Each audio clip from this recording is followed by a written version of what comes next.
আসসালামু আলাইকুম। আমি ফারজানা হক এফএস কিচেন থেকে সবাইকে স্বাগত জানাচ্ছি। আজ তৈরি করছি গুঁড়ো দুধের কালোজাম মিষ্টি। আশা করছি ভালো লাগবে।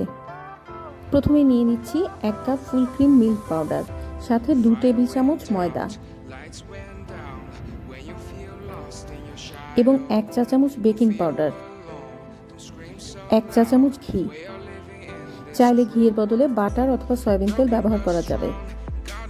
ছানা বানানোর ঝামেলা ছাড়াই যারা মিষ্টি তৈরি করতে চান তারা এই রেসিপিটি ট্রাই করতে পারেন। নিয়ে নিচ্ছি মাঝারি সাইজের একটা ডিম এবং 2 চামচ লিকুইড মিল্ক। লিকুইড মিল্ক কতটুকু লাগবে এটা ডিপেন্ড করবে ডিমটার সাইজের উপর। প্রয়োজনে আরও বেশি দুধ ব্যবহার করবেন এবং 2 ফোঁটা ফুড কালার। সব কিছু খুব ভালোভাবে হাতের সাহায্যে মিশিয়ে নিচ্ছি। খুবই নরম এবং আঠালো একটা ডো তৈরি হবে, ঘাবড়ে যাবেন না। প্রয়োজনে আরও একটু লিকুইড মিল্ক ব্যবহার করবেন। 10 মিনিটেই ডোটা একদম সেট হয়ে গেছে। হাতে একটু ঘি মাখিয়ে কালোজামের শেপে মিষ্টিগুলো তৈরি করে নিচ্ছি। 1 কাপ গুঁড়ো দুধে আমার 11 পিস মিষ্টি হয়েছে। এবার মিষ্টিগুলোকে ডুবো তেলে ভেজে নিব। চুলার ফ্লেম থাকবে লো। তেলের টেম্পারেচার এমন থাকবে যেন আঙুল ডুবানো যায়।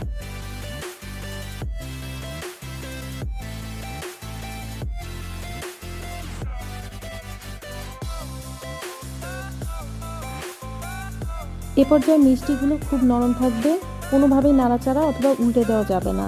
চাইলে হাঁড়ি ধরে একটু ঝাঁকিয়ে দেওয়া যেতে পারে। যথেষ্ট সময় নিয়ে ধৈর্য ধরে মিষ্টিগুলোকে ভাজতে হবে। চুলার আঁচ বাড়ানো যাবে না। চুলার আঁচ যদি বাড়িয়ে দেন তাহলে মিষ্টির ভেতরটা ফ্লাফি হবে না, ফলে ঠিকমতো শিরা ঢুকবে না।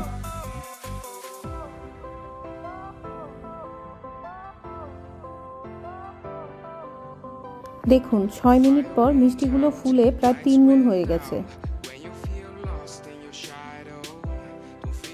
12 মিনিট ভাজার পর কালারটা চেঞ্জ হয়ে যাচ্ছে। এবার চুলার ফ্লেম সামান্য বাড়িয়ে দিব। খুব সাবধানে উল্টে পাল্টে ভাজবো, এক সাইড যেন বেশি পুড়ে না যায়। আমার টোটাল 15 মিনিটের মতো সময় লেগেছে।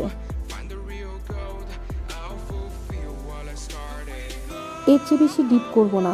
মিষ্টিগুলো এবার তুলে নিব, কারণ ঠান্ডা হবার পর এবং শিরায় ডুবানোর পর মিষ্টিগুলোর কালার আরও একটু ডিপ হয়ে যাবে। ঠান্ডা করে নিব 10 মিনিটের জন্য। এই ফাঁকে শিরাটা তৈরি করে নিব। 1 কাপ চিনি 2 কাপ পানির সাথে ফুটিয়ে নিলেই শিরা তৈরি। দিয়ে দিলাম 1 চিমটি লবণ। আপনি চাইলে শিরায় 4টা এলাচ দিতে পারেন। ফুটন্ত শিরায় মিষ্টিগুলো ছেড়ে দিলাম। একটু নেড়ে চেড়ে 10 মিনিট রান্না করব।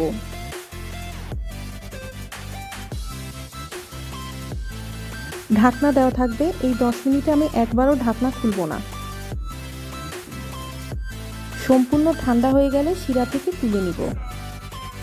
হাফ কাপ গুঁড়ো দুধ, 1 চামচ গুঁড়ো চিনি এবং হাফ চামচ ঘি মিশিয়ে তৈরি করে নিয়েছি ইনস্ট্যান্ট মাওয়া। মাওয়ায় কোট করে নিলেই মিষ্টিগুলো পরিবেশনের জন্য তৈরি। আশা করছি আজকের রেসিপি ভালো লেগেছে। ভালো লাগলে একটা লাইক দিবেন এবং চ্যানেল সাবস্ক্রাইব করবেন। একটা মিষ্টি কেটে কাছে থেকে দেখিয়ে দিচ্ছি।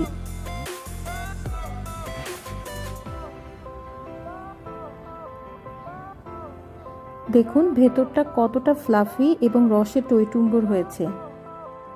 আমি ফারজানা হক বিদায় নিচ্ছি এফএস কিচেন থেকে। আল্লাহ হাফেজ।